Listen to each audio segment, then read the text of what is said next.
रवि प्रदोष व्रत कथा। हिंदू धर्म में प्रदोष व्रत का बहुत अधिक महत्व होता है। प्रदोष व्रत भगवान शंकर को समर्पित होता है। पुरानी कथा के अनुसार एक गांव में गरीब ब्राह्मण परिवार रहता था। उस ब्राह्मण की पत्नी प्रदोष व्रत विधि पूर्वक करती थी। एक दिन उसका बेटा गांव से कहीं बाहर जा रहा था। तभी रास्ते में कुछ चोरों ने उसे घेर लिया। चोरों ने उसकी पोटली छीन ली और उससे अपने घर के गुप्त धन के बारे में बताने को कहा। बालक ने कहा कि पोटली में रोटी के अलावा कुछ नहीं है और उसका परिवार बहुत ही गरीब है। उसके घर में कोई गुप्त धन नहीं है। चोरों ने उसे छोड़ दिया और आगे बढ़ गए। वह बालक नगर में एक बरगद के पेड़ के नीचे छाए में सो गया। तभी राजा के सिपाही चोरों को खोजते हुए वहां आए और उस बालक को ही चोर समझकर ले जाकर जेल में बंद कर दिया। सूर्यास्त के बाद भी जब बालक घर नहीं पहुंचा तो उसकी मां परेशान हो गई।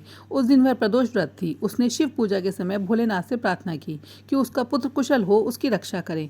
भगवान शिव ने उस माँ की पुकार सुन ली। फिर शिव ने राजा को स्वप्न में बालक को जेल से मुक्त करने का आदेश दिया। साथ ही कहा कि वह बालक निर्दोष है, उससे बंदी बनाकर रखोगे तो तुम्हारा सर्वनाश हो जाएगा। अगले दिन सुबह राजा ने उस बालक को रिहा करने का आदेश दिया। बालक राज दरबार में आया और उसने पूरी घटना राजा को बताई। इस पर राजा ने उसे माता पिता को दरबार में बुलाया। ब्राह्मण परिवार दरबार में बुलाए जाने के आदेश डरा हुआ था। जैसे तैसे वे राजा के दरबार में गए। राजा ने कहा कि आपका पुत्र निर्दोष है, उसे मुक्त कर दिया गया है। राजा ने ब्राह्मण परिवार की जीविका के लिए 5 गांव दान कर दिए।